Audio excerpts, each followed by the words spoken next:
This is Jonathan Bentley with Wealth Media Network. We are here today with Steve Crappen, the Chief Investment Officer and a Senior Fee-Only Planner at Atlas Fiduciary Financial. As one of the pioneers of the fee-only model, Steve has served in various roles for the National Association of Personal Financial Advisors, including as chairman. So Steve, thanks for joining us today. Great to be here, Jonathan. So let's start with why the title financial planner is so problematic. That's a great question, Jonathan, and it's been problematic for many years, and it's still problematic. Maybe only about 20% of all advisors and planners actually hold a designation that's really related to what they profess to be. And you'll still see a lot of advisors who will have titles like financial consultant or some other title. That's truly meaningless. It doesn't really mean they've really acquired any education related to the profession. So I've heard that one good way to evaluate a planner is in terms of what's called the 3 E's: ethics, education, and experience. Is that a helpful way to look at this? Ethics, of course, is extremely important. And the best advisors are willing to sign an agreement stating that they will act as a fiduciary. In other words, they're always going to act in your best interests. Education, of course, is extremely important, but it also, I think, identifies a level of commitment on the part of the advisor to the profession. And also, it's really related to acting as a fiduciary. I don't see how you can truly be a fiduciary without having the best and most up-to-date education.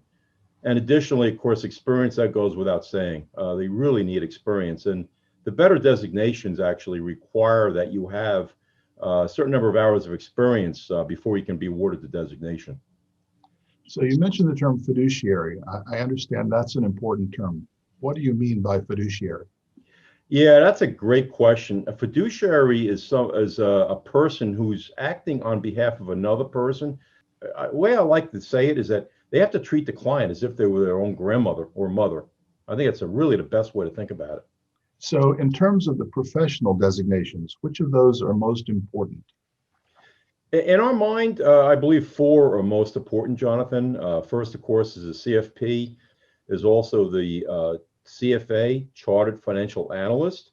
There's CHFC, which is Chartered Financial Consultant, and Chartered Life Underwriter. And only really 2 of those designations are really applicable to the financial planning profession.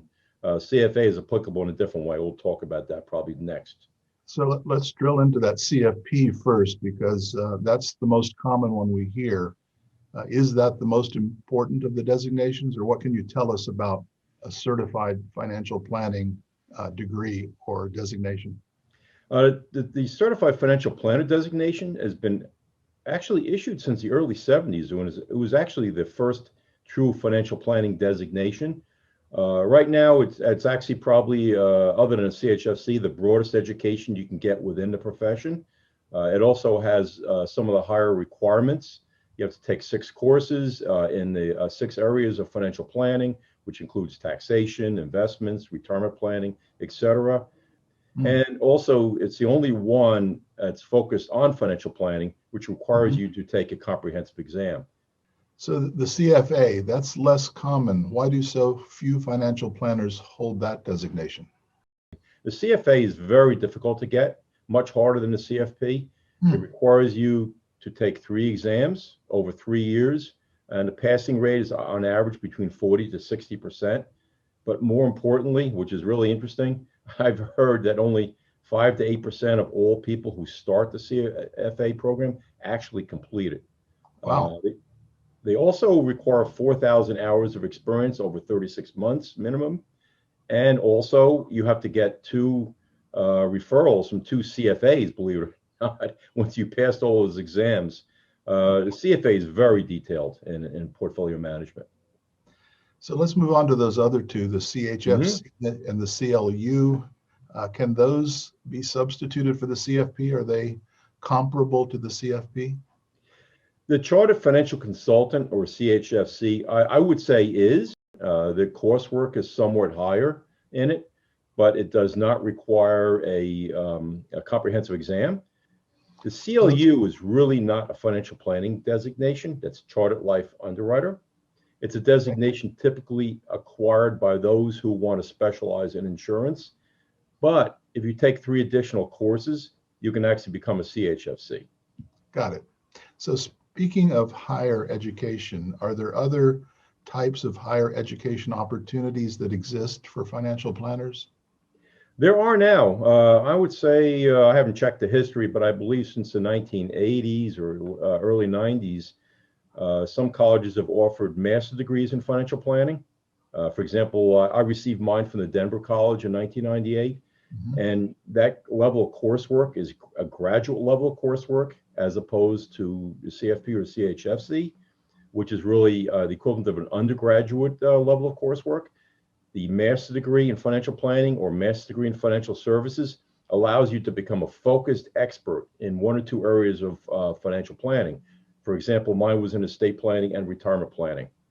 In our view, a true professional that wants to be a fiduciary is going to continue their education and get this higher level of education, because to be a fiduciary, you really have to have the best knowledge possible and be up to date on the best knowledge coming out of academia as well.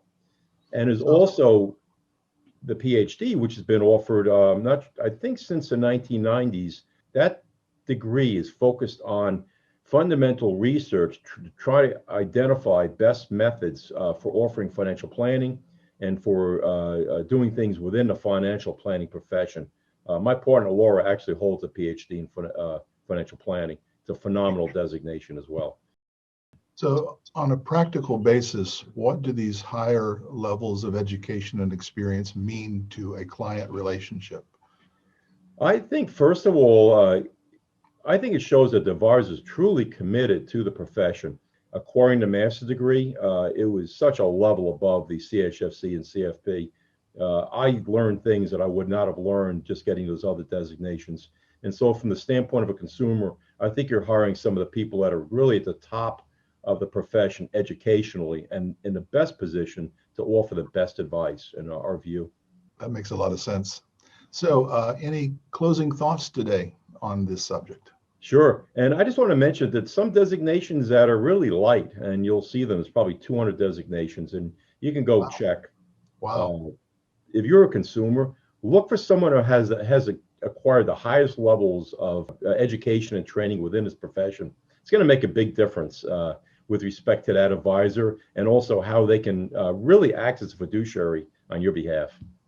Steve, thanks for taking a few minutes to explain this fairly complicated subject today. Great. Thank you, Jonathan. Look forward to speaking with you soon. Bye. Certainly.